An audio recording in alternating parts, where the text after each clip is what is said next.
गांव का खंडहर। राजस्थान के एक छोटे से गांव में एक पुराना खंडहर स्थित था। इस खंडहर को लोग भय का किला कहते थे। गांव वालों का मानना था कि वहां अजीबोगरीब घटनाएं होती हैं। कई सालों से उस खंडहर के आसपास कोई भी रात में जाने की हिम्मत नहीं करता था। रोहन, एक युवा और निडर लड़का, अपनी पढ़ाई के लिए शहर से गांव लौटा था। उसे हमेशा रहस्यमयी जगहों और घटनाओं में दिलचस्पी रहती थी। गांव में आने के बाद उसने उस खंडहर के बारे में सुना। गांव के बुजुर्गों ने उसे बताया कि वहां आत्माओं का वास है। रोहन ने इसे सिर्फ एक अफवाह समझा और खंडहर की सच्चाई जानने की ठान ली। उसकी बहन नेहा और दोस्त अर्जुन ने उसे रोकने की बहुत कोशिश की, लेकिन वह नहीं माना।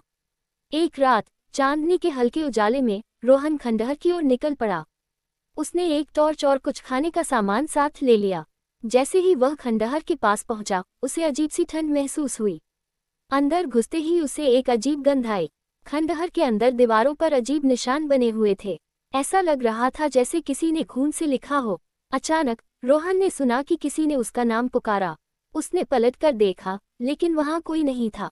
खंडहर में घूमते हुए रोहन को एक कमरा मिला। कमरे के अंदर एक पुराना झूला था, जो बिना हवा के ही हिल रहा था। रोहन ने उसे छूने की कोशिश की, लेकिन जैसे ही उसने झूले को हाथ लगाया, उसे लगा कि किसी ने उसका हाथ कसकर पकड़ लिया हो। अचानक रोहन को किसी बच्चे के रोने की आवाज सुनाई दी।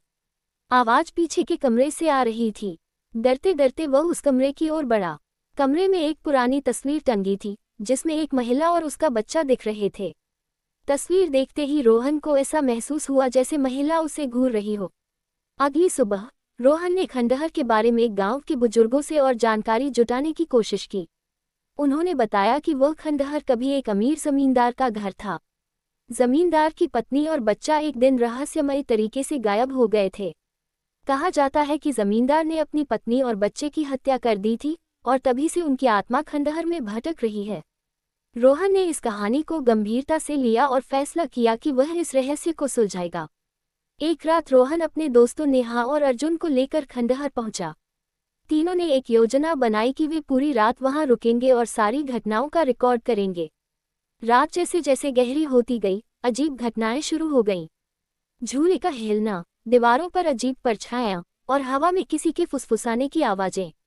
अर्जुन डर के मारे बाहर भागने की कोशिश करने लगा, लेकिन दरवाजा अपने आप बंद हो गया। नेहा ने देखा कि तस्वीर में महिला की आंखों से खून बह रहा है। उसने रोहन को इस बारे में बताया। रोहन ने महसूस किया कि तस्वीर में कुछ तो गड़बड़ है। अचानक कमरे में अंधेरा छा गया। एक ठंडी हवा का झोंका आया और एक धुंधली आकृति सामने आई। वह महिला की आत्मा थी। उसने कहा, तुम लोग यहाँ क्यों आए हो? ये जगह हमारी है, चले जाओ वरना अंजाम बुरा होगा। रोहन ने साहस दिखाते हुए आत्मा से पूछा, तुम्हें शांति कैसे मिलेगी? आत्मा ने जवाब दिया, मुझे और मेरे बच्चे को इंसाफ चाहिए। जमींदार ने हमें मारा था। जब तक हमारा बदला पूरा नहीं होगा, हम यहाँ से नहीं जाएंगे। रोहन ने गांव के पुराने दस्तावेजों की जांच की और पता लगाया कि जमींदार का परिवार अब भी इस गांव में रहता है। उसने जमींदार के पोते से संपर्क किया और उसे खंडहर लेकर गया। जमींदार का पोता रामलाल खंडहर पहुंचते ही बेहोश हो गया। जब उसे होश आया तो उसने स्वीकार किया कि उसके दादा ने अपनी पत्नी और बच्चे की हत्या कर दी थी।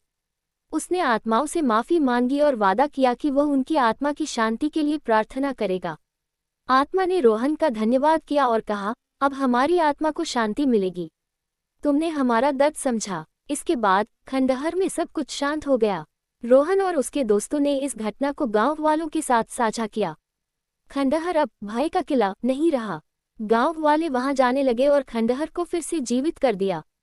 रोहन ने इस घटना से सीखा कि कभी कभी डर के पीछे छिपी सच्चाई को समझना जरूरी होता है। उसने ये भी जाना कि इंसान की हिम्मत और दया किसी भी डरावनी घटना को हल कर सकती है। स्टोरी अच्छी लगी तो लाइक करें और सब्सक्राइब करना ना भूलें।